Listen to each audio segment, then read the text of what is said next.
శ్రీ సచ్చిదానంద సద్గురు సాయినాథ్ మహారాజ్ की जय. శ్రీ రమణ లీల ఆశ్రమ లీలాఖండము ద్వితీయ ప్రకరణము అధ్యాయం 33. అనుచరులు. శ్రీ రమణాశ్రమం పూర్ణ రూపం పొందుతూ వచ్చినప్పుడు అందుకు అనుగుణంగా ఆశ్రమంలోనే ఉంటూ సేవ చేసే భక్తుల సంఖ్య కూడా పెరిగింది. అందువలన నియమావళి కూడా అవసరమైంది. నియమాలు లేకుండా ఆశ్రమ నిర్వహణ కష్టం కదా. స్వామికి వయస్సు ఎక్కువైనందువలన త్వరగా అలసిపోయేవారు. కావున వారిని పర్యవేక్షించుటకు తగిన సమయాలు ఏర్పరచవలసి వచ్చింది. నియమాలను స్వామి శ్రద్ధతో అనుసరించేవారు. కొన్ని నియమాలు కొందరికి కష్టంగా తోచవచ్చు. నియమాలు లేక వ్యవహారం సాగదు కదా. స్వామి తనకు ఏ విషయంలోనూ ప్రత్యేక అవసరం లేదని చెప్పేవారు. తనకు ఇచ్చినట్లే అందరికీ ఇచ్చేది. సమానంగా ఉంటేనే తీసుకునేవారు. వడ్డనలో వారికి ఎక్కువ, ఇతరులకు తక్కువగా వడ్డించబోయి చీవాట్లు తిన్నవారు ఎందరో. ఆశ్రమ భక్తులు వైరాగ్యంలోనూ, భక్తిలోనూ, సేవలోనూ ఇతరులకు ఆదర్శంగా ఉండాలని వారి అభిప్రాయం. వడ్డనలో అశ్రద్ధయ అధేయం, శ్రద్ధయా ధ్యేయం అనే వాక్యములను ఆశ్రమవాసులు యథాశక్తిగా అనుసరించాలని వారి ఆజ్ఞ. నియమాల కొరకు అనవసరంగా భక్తులకు కష్టం కలిగించుటను వారు అంగీకరించేవారు కాదు. యూరోపియన్లకు పద్మాసనం వేసి కూర్చోవటం సాధ్యం కాదు. ఒకప్పుడు ఒక యూరోపియన్ స్త్రీ కాళ్ళు ముందుకు చాచుకొని కూర్చుంటే అనుచరులు ఆమెను హెచ్చరించారు. వెంటనే స్వామి తన కాళ్ళు కూడా ముడుచుకొని కూర్చున్నారు.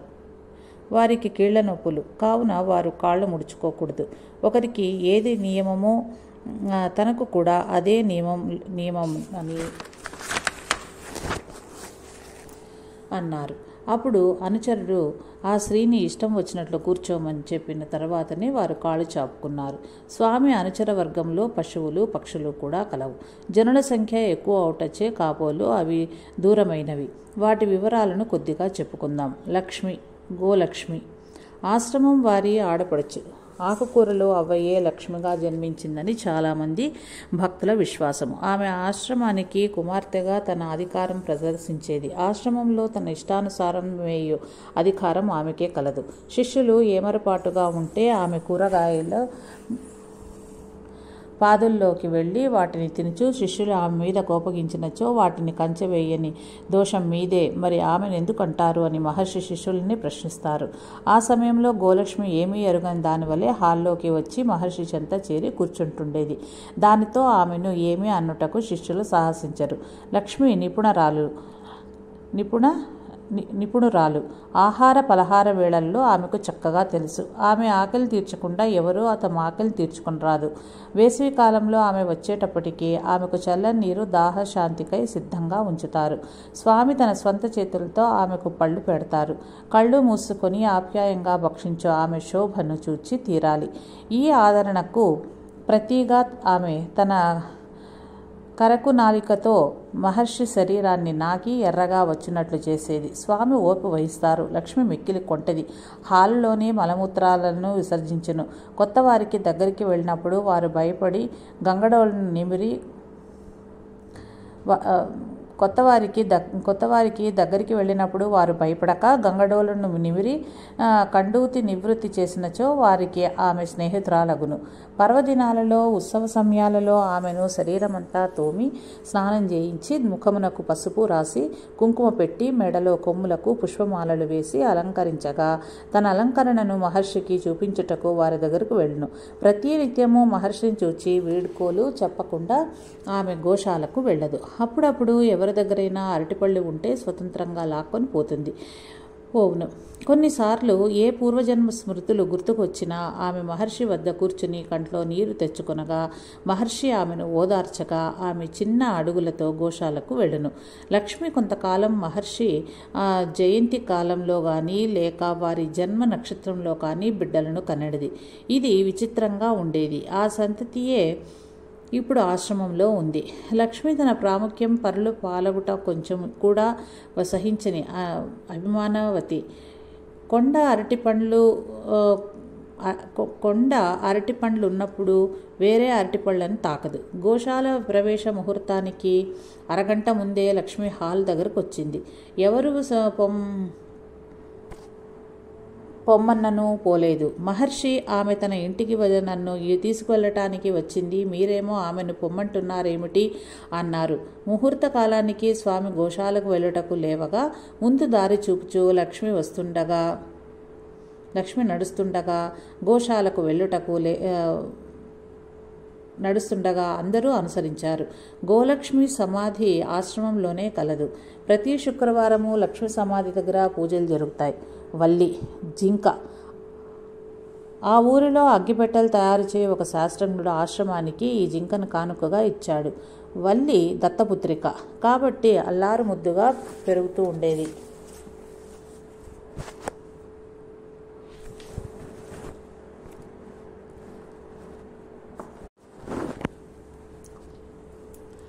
అది ఆశ్రమంలో సంచరిస్తూ వేదకాలం నాటి వాతావరణాన్ని నెలకొల్పింది. ఆశ్రమానికి వచ్చేవారందరూ లాలిస్తుండగా భయమనేది లేకుండా ఆమె స్వేచ్ఛగా తిరిగేది. ఒక్కోసారి ఊరివారి మేకల మందలో కలిసి మేకల పాలు త్రాగుతూ విహరించేది. తెలిసిన వారు దానిని ఆశ్రమంలో విడిచిపెట్టేవారు. ఒకనాడు ఆమె ఊరు దాటి నాడమూరు గ్రామ ప్రాంతానికి వెళ్ళింది. దాని మాంసం కొరకు ఎవరో దాన్ని కాలు విరగ్గొట్టగా మరొకరు అడ్డుపడి అది ఆశ్రమ జింక అని దానిని రక్షించి తిరిగి ఆశ్రమానికి తెచ్చిచ్చినారు. పశువైద్యులచే ఆశ్రమం వారు ఎంత వైద్యం చేయించినను చివరకు ఆమె భగవాన్ ఒడిలో మరణించింది. గోలక్ష్మి సమాధి వరుసలో సమాధి చేయబడింది. జాక్ తన జీవితంలో ఇతర కుక్కల వలననే జీవించింది. విశేషమేమీ లేదు. కానీ అతడు మరణించిన తీరు అద్భుతంగా జరిగింది. 1933 సంవత్సరంలో సంక్రాంతికి 20 రోజుల ముందు రోగపీడితుడయ్యాడు. అంతకుముందు నుంచి అతడు అన్నం మానివేయటంతో కేవలం పాలన మాత్రమే ఇచ్చేవారు. రోగం వచ్చినప్పటి నుండి అతడు మహర్షి సన్నిధానం వీడలేదు. వ్యాధితో ఉన్న కుక్కల శరీరం నుంచి వచ్చే దుర్గంధము ఇతడి నుండి రాలేదు. క్షణక్షణం అతడు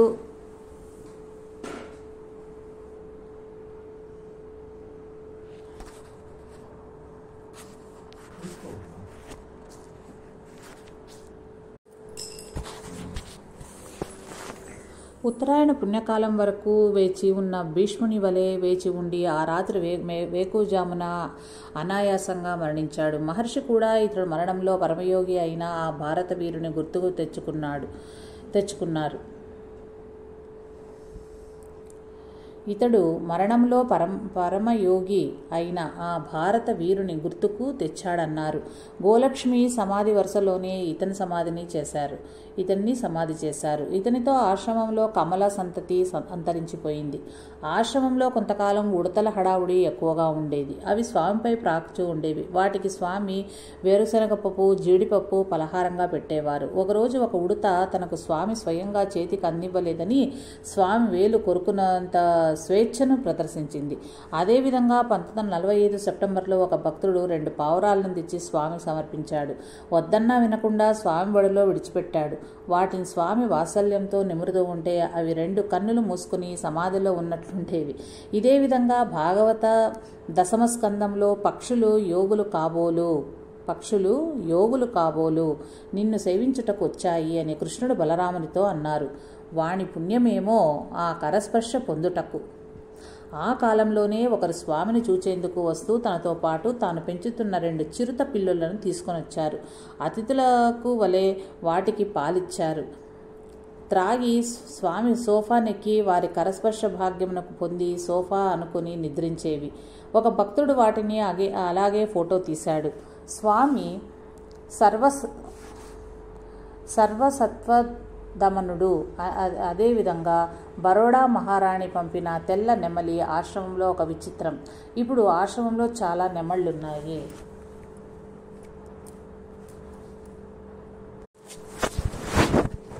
స్వామి శ్రీ రమణాశ్రమం చేరింది మొదలు ఆధునిక కాలంలో మహర్షి అనదగిన ఉత్తములు ఉంటారా అని కొందరు, తీర్థయాత్రలు చేస్తూ మహర్షి ఉన్న ప్రదేశం మహాతీర్థ స్థానమని కొందరు, వారిని చూచినా చాలునని కొందరు, వారిని చూచి వారి అనుగ్రహంతో తమ కోరికలు తీరునని మరికొందరు మహర్షి దర్శనార్థం వచ్చేవారు. కేవలం విరక్తితో ఆధ్యాత్మిక లాభం ఆశించి వచ్చి స్వామి చరణాల చింత శరణాగతి చెందిన వారి సంఖ్య కూడా ఎక్కువే. వారి జీవితములు మహర్షి అనుగ్రహం వలన మార్పు చెంది ఆధ్యాత్మికంగా ఉన్నతిని సాధించారు. జనులు తమ తమ సంస్కారములకు అనుగుణంగా స్వామి తమ తమ ఎడల చూపిన అనుగ్రహమును వారి రచనలలో వెల్లడి చేశారు. కొందరు గీతములతో తమ భక్తిని తెలిపారు. వారిలో తెలుగువారు ప్రణవానంద స్వామి, వెంకటరత్నం, తమిళంలో మురుగనార్, రామస్వామి అయ్యర్, కొందరు సంస్కృతంలో గీతములు వ్రాశారు. నారాయణస్వామి అయ్యర్ వంటి వారు మహర్షి సంభాషణములను వ్రాశారు. వారి తత్వమును వెల్లడించే ప్రయత్నంగా లక్ష్మణ శర్మ మహాయోగము అనే గ్రంథం వ్రాశారు. వారి గ్రంథములను, వారి జీవితమును ఇతర భాషలలోకి అనువదించి వారి మహాత్యమును ప్రపంచమునకు చాటి చెప్పిన వారి గురించి తెలుసుకుందాము. శ్రీ రామయోగి విద్య నేర్చుకుని వారికి కూడా విజ్ఞానం లభించును. ప్రయత్నం మాత్రం చెయ్యాలి. సాధనా మార్గంలో భక్తి శ్రద్ధలుంటే ఫలం తనంతట తాను లభిస్తుంది అనే సూత్రానికి ఈయన జీవితం ఉదాహరణ. వీరి జన్మస్థానము నెల్లూరు జిల్లా వేదాద్రి నరసింహకొండ దగ్గర మోపూర్ గ్రామము. దాన ధర్మాలకు, జ్ఞాన సాధనకు ప్రసిద్ధికెక్కిన వంశం వీరిది. రెడ్డి జాతి. తండ్రి చేవూరి పిచ్చిరెడ్డి. 3 తరాలుగా ఈ వంశానికి ఒక్కడే పుత్రుడు. పుత్రుడు జన్మించిన కొంతకాలానికి తండ్రి మరణించాడు. వీరు మేనమామల ఊరు అయిన బుచ్చిరెడ్డిపాళెం దగ్గర గల అన్నారెడ్డిపాళెంలో పెరిగారు.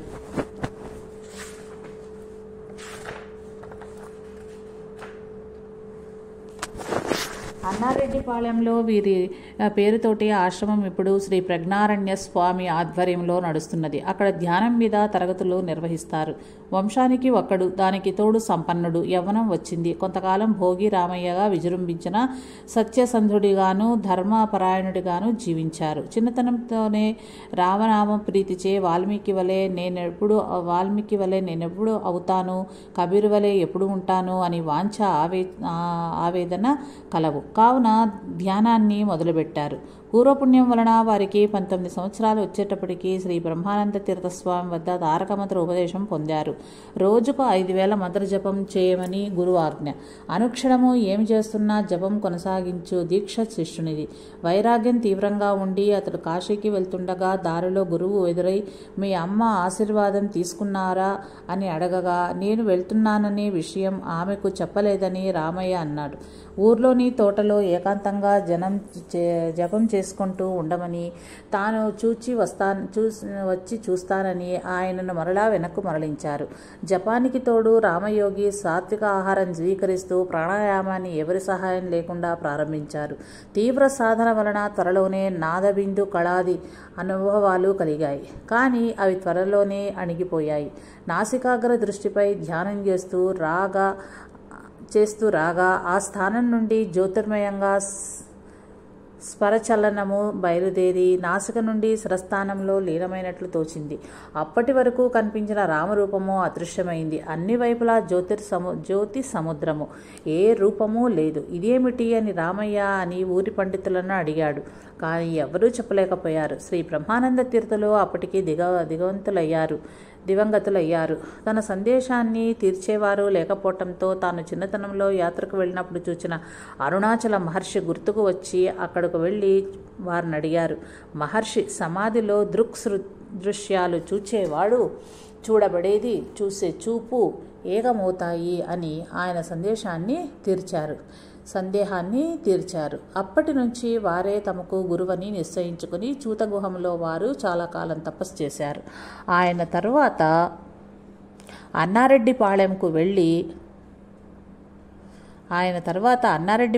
వెళ్ళి అక్కడ ఆశ్రమం నిర్మించుకుని దానధర్మాలు చేస్తూ తల్లికి ఊరట కల్పిస్తూ శ్రీరామాశ్రమంను నిర్మించుకుని అక్కడే ఉండసాగారు.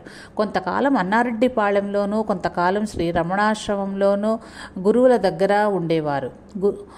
గురు కార్యార్థై తాను అంతకుముందు పాటిస్తున్న మౌన వ్రతాన్ని వదిలిపెట్టి శ్రీ రమణాశ్రమంలోని పాలితీర్థం బాగు చేయటానికి రమణతీర్థమునకు హాలు కట్టించుటకు ఇతర ఆశ్రమ కార్యాలకు ఎంతో ధనం యోగి గారు సమర్పించారు. స్వామికి వీరి పట్ల అధికమైన ప్రీతి. వీరు ఆధ్యాత్మికంగా ఎంతో ఉన్నత స్థితిని పొందారు. వీరి సహృదయత్వమును విశ్వప్రేమను గుర్తించి సర్పములు కానీ దుష్టజంతువులు కానీ వీరికి హాని చేయవు. పాల్ బ్రెంటన్ తన గుప్త భారతాన్వేషణ అనే గ్రంథంలో తాను ఎంతో ప్రశాంతతను వీరి సాన్నిధ్యంలో అనుభవించినట్లు వ్రాశారు. వీరికి సిద్ధులు కలవని చెబుతారు. వీరి జయంతి ఉత్సవాన్ని వీరి శిష్య బృందం ప్రతి సంవత్సరం జరుపుతున్నారు. బివి నరసింహ అయ్యార్. ఈయన ఇంగ్లీష్లో స్వామి జీవితం గురించి ఆత్మసాక్షాత్కారం సెల్ఫ్ రియలైజేషన్ అనే పేరుతో మొదటిసారిగా వ్రాశారు. ఉపదేశ సారాంశమును కూడా వ్రాశారు. వీరు సేలం వాస్తవ్యులు. లాయరుగాను రాజకీయంగాను ప్రసిద్ధి చెందినవారు. మద్రాసు శాసనసభలో ఈయనను ఎంతమంది గేలి చేసినా కూడా మొదటిసారిగా దేశభాషలో మాట్లాడారు. తమ గృహస్థ జీవితంలో ఒకే రోజు 2 కొడుకులు జలగండంలో మరణించారు. ఈయన విషాదంతో సంసారాన్ని త్యజించి ఆధ్యాత్మికం వైపు మరలి 1928 మొదలు 3 ఏళ్లు ఆశ్రమంలోనే గడిపారు. ఎంతో శ్రమతో మహర్షి జీవితానికి సంబంధించిన అనేక విషయాలను సేకరించారు. ఒక్కొక్కరి దగ్గర వాంగ్మూలం సేకరించి మహర్షి జీవితమును వివరంగా వ్రాశారు.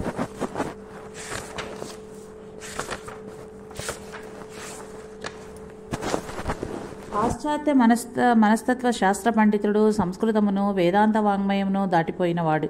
మహర్షి పట్ల అమిత భక్తి కలవాడగుటచే మహర్షి జీవిత చరిత్రలో వీసమెత్తు కూడా అతిశయోక్తి వ్రాయలేదు. ఎంత విశ్వాసం లేనివారైనా మహర్షి భక్తులగునట్లుగా వ్రాశారు. ఇతనికి భారతదేశ ఇతర దేశములకు చెందిన ఆధ్యాత్మిక శాస్త్రములను సమన్వయించు ఆసక్తి కలిగినవాడు. సుషుప్తి యందు కూడా మనసు ఉన్నదని ఈయన నమ్మకం. లేకపోతే సుఖంగా నిద్రించాను అని చెప్పటం, అనుకున్న సమయానికి నిద్ర లేవటం మొదలైనవి ఉండవని ఈయన వాదం. జాగ్రత్తలోని ఆలోచనలే బలహీనములై పరధ్యానము, పగటికల, స్వప్నము సుషుప్తిగా పరిణమించిందని ఈయన అభిప్రాయం. మహర్షి సుషుప్తిలో మనసు లయమొందును కానీ నాశనం పొందదని, సుషుప్తిలో మనసు ఉన్నప్పుడు అది అతి బలహీనంగా ఉండునని, కావున లేదనే చెప్పవచ్చు అని ఈయనకు సమాధానం ఇచ్చారు. శుద్ధానంద భారతి. ఈయన స్వామి జీవితమును తమిళంలో వ్రాశారు. చిన్ననాటి నుండి పత్రికా విలేకరిగా, గ్రంథ రచయితగా ప్రసిద్ధి చెందారు. స్వదేశాభిమానము ఎక్కువ. వీరు రచించిన భారత శక్తి తమిళంలో చాలా పెద్ద గ్రంథం. కొంతకాలం జాతీయ విద్య మీద గల అభిమానంతో వివిఎస్ అయ్యర్ అనే వారితో కలిసి షీర్మాదేవిలో గురుకులం ఒకదానిని నడిపారు. ప్రకృతి వైద్యంలో వీరికి ప్రవేశం కలదు. సర్వమత గ్రంథాలను చదివి వాటిలో కల సారం తెలుసుకొనుటకు ప్రయత్నించేవారు. విశేషంగా దర్శన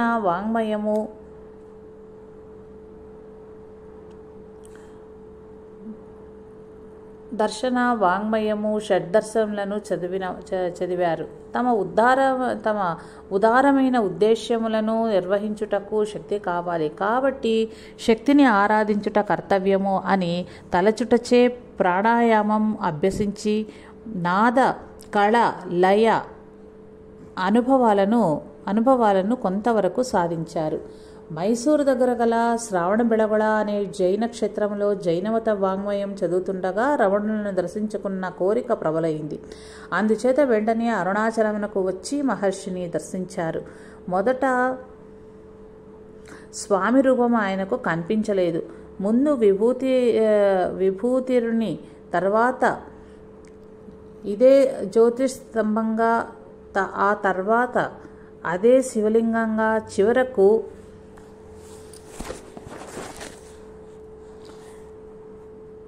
మహర్షి రూపం కనిపించింది. శుద్ధానందుల స్వామికి సాష్టాంగ నమస్కారం చేసి ప్రక్కనే ఉన్న గణపతి మునికి నమస్కరించారు.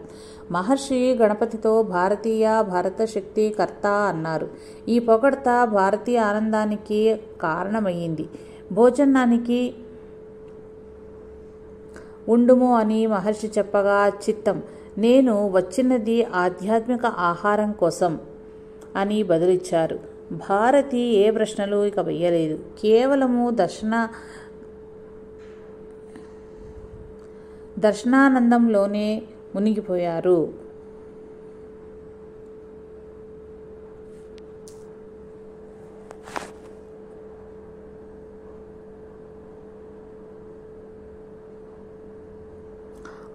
అప్రయత్నంగా ఎన్నో తమిళ శ్లోకాలను అప్పటికప్పుడే వారు స్వామి మీద రచించారు. 6 నెలలు భారతి అరుణాచలంలోనే ఉన్నారు. ఈ సన్నిధిలో అహంకారం నశించింది. భారతి తనను ప్రథమ పురుషునితోనే సంబోధించేవారు. అంటే నేను అని కాకుండా భారతి అని. దృష్టి పూర్ణంగా అంతర్ముఖమైంది. తన శక్తి ఉపాసనకు అనువైన చోటు పుదుచ్చేరి అరవిందాశ్రమం అని నిశ్చయించుకుని ఆయన అక్కడకు వెళ్ళారు. స్వామి పట్ల గల భక్తి చేత ఇతడు స్వామి చరిత్రను అద్భుతమైన కావ్యంగా శ్రీ రమణ విజయం అనే పేరుతో రసప్రవాహంగా రచించారు. ఆశ్రమములో ఉన్న మరికొంది భక్తుల విషయాలను చూద్దాము. మహర్షి మహాసమాధి అయిన తరువాత పూర్తికాలం ఆశ్రమంలో ఉండేవారి సంఖ్య తగ్గిన విషయం సత్యమే. అయినా ఆశ్రమం ప్రస్తుతం ఉన్నట్లు మారడానికి, భవిష్యత్ కాలానికి భగవాన్ ఉపదేశాలను వ్యాప్తి చేయటానికి ఎంతోమంది తమ వంతు సహకరించారు. విశ్వనాథ బ్రహ్మచారి స్వామికి మేనబావ దిండిగల్లు రామస్వామయ్యర్ కుమారుడు. 1923లో 18 సంవత్సరాలకే ఆశ్రమవాసి అయ్యాడు. గణపతి శాస్త్రి పట్ల భక్తి కలిగి వారి సాహచర్యంలో ఎన్నో గ్రంథాలను చదివాడు. సంస్కృతంలో కవి. స్వామి వలె ఈయన కూడా ఇంట్లో చెప్పకుండానే పారిపోయే ఆశ్రమాన్ని చేరాడు. వీరి తండ్రి ఊహించుకొని వెదుకుతూ ఇక్కడికే వచ్చాడు. కుమారుడు ఇక్కడకు రావటం ఆయనకు అయిష్టమూ లేదు. భగవాన్ని చూడగానే శరీరము వణికి సాష్టాంగ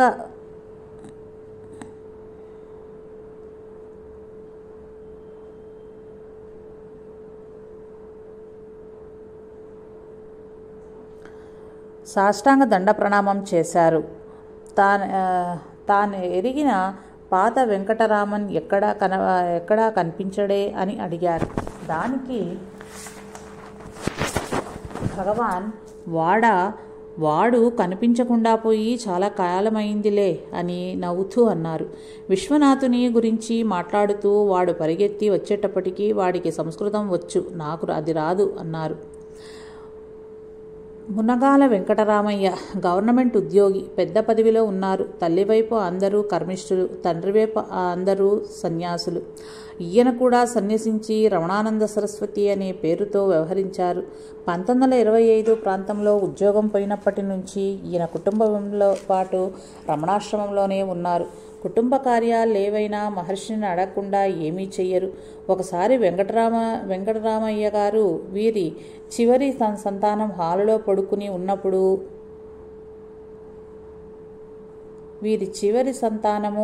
పడుకుని ఉన్నప్పుడు వీరికి అర్ధరాత్రి మెలకువరాగా, ఏమిరా వచ్చావు, చిన్న బిడ్డలు భయపడతారు పో అని స్వామి అంటున్నారు.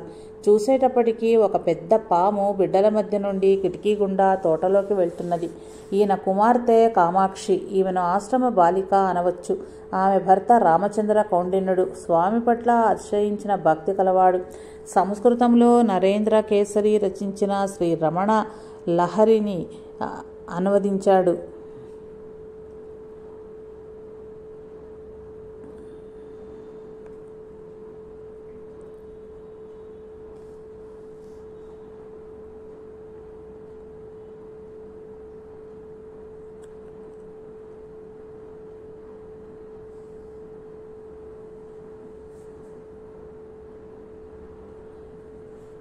సంస్కృతంలో నరేంద్ర కేసరి రచించిన శ్రీ రమణ లహరిని అనువదించాడు.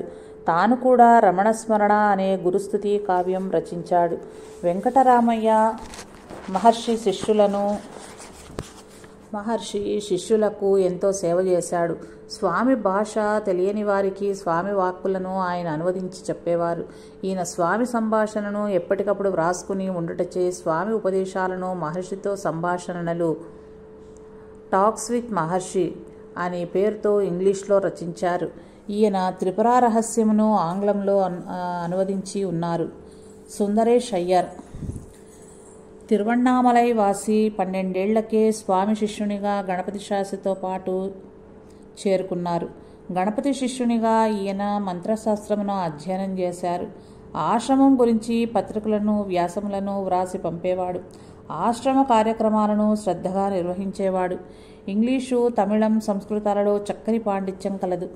ఆయనకు భగవాన్ ఇచ్చిన ఉపదేశాలను ఈ గ్రంథంలో అక్కడక్కడ వ్రాశారు. నూల్ తిరట్టు అనే రమణ గ్రంథ సంపుటికి అవతారిక వ్రాసే అవకాశం భగవాన్ ఈయనకు కల్పించారు. దీనివలన ఈయన యోగ్యత ఏమిటో తెలుస్తుంది. మురుగనార్ చక్కని పండితుడు, తమిళంలో ఉత్తమ కవి. వీరు తమిళవాది కనుక తమకున్న సుబ్రహ్మణ్యం పేరును మురుగన్వార్గా మార్చుకున్నారు. ఈయన రచించిన రమణ సన్నిధి మురై మహాకవులకు కూడా పూజనీయ గ్రంథం. ఈయనకు మొదట రమణుని పట్ల సర్వదేవతా భావం ఉండేది. తర్వాత నిర్గుణ బ్రహ్మంగా భావించారు. ఈయన మీద అద్వైతి, ఉపదేశమంజరి, సద్విద్వాలను మహర్షి తమిళంలో రచించుటకు వీరే కారణం. రామస్వామి పిళ్ళై వెళ్లాల యువకుడు. కాలేజీ నుండి సరాసరి ఆశ్రమం చేరుకున్నాడు. వివాహం చేసుకున్నాక కొద్ది కాలానికే సంసారం త్యజించాడు. కేవలం భక్తికి మూర్తీభవించిన పవిత్ర మూర్తి. తమిళంలో చక్కని ప్రావీణ్యత గలదు. ఈయన ఎప్పుడూ రమణుడు రచించిన తమిళ గీతాలను పాడుతూ ఆశ్రమవాసులను ఆనందపరిచేవాడు. ఈయనకు తోడు దేవరాజ్ మొదలియార్ కూడా గాయకుడు. ఇద్దరూ తమిళ గీతాలను పాడేవారు. ఈయన చిత్తూరులో పబ్లిక్ ప్రాసిక్యూటర్గా ఉండి ఆశ్రమానికి చేరుకున్నాడు. ఆశ్రమం వారు దేవరాజ్ మొదలియార్ డైరీని అనుదినము రమణులతో డే ఆఫ్ డే విత్ భగవాన్ అనే పేరుతో ప్రచురించారు. తెలుగు రచయితలను కూడా స్మరిద్దాం. గిద్దలూరు నరసింహారావు అరుణాచల పంచకము, సద్విద్యలకు తెలుగు ద్విపదంలో రచించారు. ఆయన తమిళం నేర్చుకుని వాటిని తెలుగులోకి అనువదించారు. భగవాన్ ఆయన రచనలన్నింటినీ సరిచూచారు. గుర్రం సుబ్బరామయ్య ఈయన కూడా తమిళం నేర్చుకున్నారు. రమణగీతకు తెలుగు పద్యాలు, ఇంగ్లీషులోకి అనువాదము వీరు చేసిన సేవ. సంస్కృతము, తెలుగు, ఇంగ్లీషులలో చక్కని పాండిత్యం కలవాడు. వీరి కొరకే మహర్షి భగవద్గీత నుండి కొన్ని రత్నములను వేరి ఒక క్రమంగా చేర్చి శ్రీ భగవద్గీత రత్నమాలిక అని పేరు పెట్టారు. గుడిపాటి వెంకటాచలం ఆశ్రమం భగవాన్ గురించి వ్యాసాలను వీరు పత్రికలలో రచించేవారు. చింతా దీక్షితులు వీరు భగవాన్ మీద ఎన్నో కీర్తనలు పిల్లలు పాడుకున్నటకు అనువుగా రచించారు. సూరి నాగమ్మ వీరిని రమణుల పుత్రిక అనవచ్చు. చిన్న వయస్సులోనే ఆమె భర్త పోయారు. స్వయంగానే తెలుగు భాష మీద పట్టు సాధించారు. రమణ సన్నిధానమును 1941 వచ్చారు. 1945 నుంచి 1950 వరకు రమణ సన్నిధిలో జరిగిన సంభాషణలను, విశేషాలను వాడుక భాషలో, లేఖల రూపంలో ఆమె చేసిన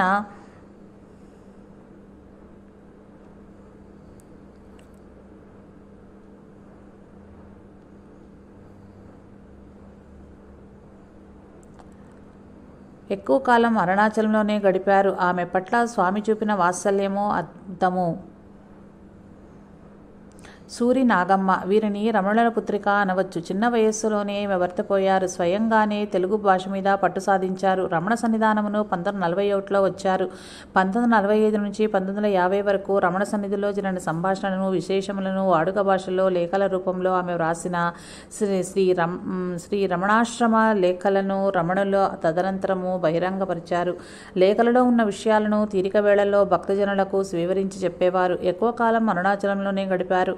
ఆమె పట్ల స్వామి చూపిన వాత్సల్యము అద్భుతము. ఈ కాలంలో మనసుకు తగిన పరిపక్వత వచ్చేంత వరకు నిరీక్షించకుండా తాత్కాలికమైన విరక్తి వలన ఉద్రేకంతో సంసారం వీడి స్వామి అనుగ్రహాన్ని శీఘ్రంగా పొందాలని వచ్చి ఇంకా ఆత్మానుభవం కాలేదని విసుగు చెంది బేలతనం వృద్ధి చేసుకుంటూ ఉంటారు. మహర్షి ఇటువంటి వారిని సన్యసించవలదని ఎన్నో విధాలుగా బోధించారు.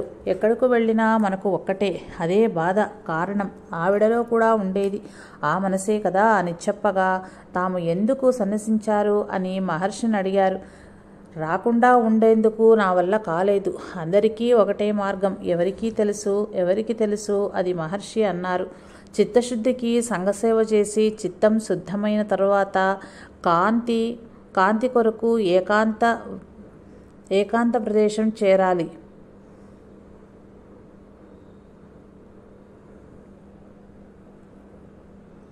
ఇంకా వివరం కావాలంటే రమణ గీతలో యోగనాథునికి ఇచ్చిన సమాధానం చూడవచ్చు. ఆ ఊరి ఉపాధ్యాయుడు ఒకడు మహర్షి వలె పూర్ణ వైరాగ్యము కలిగిన తర్వాతనే మహర్షిని చూడాలని నిర్ణయించుకున్నాడు. వైరాగ్యం కలగకపోగా దుష్టచింతనలే ఎక్కువైనాయి. మహర్షి దగ్గరకు పోవలసి వచ్చింది. మహర్షి ఈయనకు చూచి సాభిప్రాయంగా నవ్వి, రెక్కలు వచ్చుటకు ముందే ఎగరటానికి ప్రయత్నం ఎందుకు చేయాలి, ఎగిరి కిందకు ఎందుకు పడిపోవాలి అని చెప్పగా ఉపాధ్యాయుడు సరియైన మార్గంలోకి వచ్చాడు. ఆయన ఒకసారి సంసార కష్టాలకు తట్టుకోలేక ఆత్మహత్య చేసుకోవాలని అనుకున్నాడు. అలా కాకపోతే కనీసం సన్యాసమైనా స్వీకరించాలని సంకల్పించాడు. స్వామికి చెప్పకుండా ఏమి చేయుటకు ఇష్టపడని అతడు ఆశ్రమానికి చేరే సమయానికి స్వామి విస్తళ్ళు కుడుతున్నారు. ఈయన నోరు తెరవక ముందే స్వామి, చూచావా, విస్తరి కుట్టుటకు ఎంతో శ్రమ పడాలి, ఆకులు పుల్లలు తేవాలి, ఒక్కొక్కటి ఎంతో ఓర్పుతో కుట్టిన తర్వాత విస్తరి తయారవుతుంది.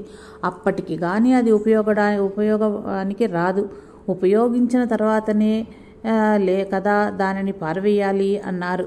అప్పుడు ఈయన ఎంతో శ్రమపడిన తర్వాత లభించిన ఆ దేహాన్ని పని పూర్తవక ముందే అనగా సాధన పూర్తవక ముందే శరీరం పారవేరాదని నిశ్చయించుకున్నాడు. జై రమణ, జై సాయి మాస్టర్.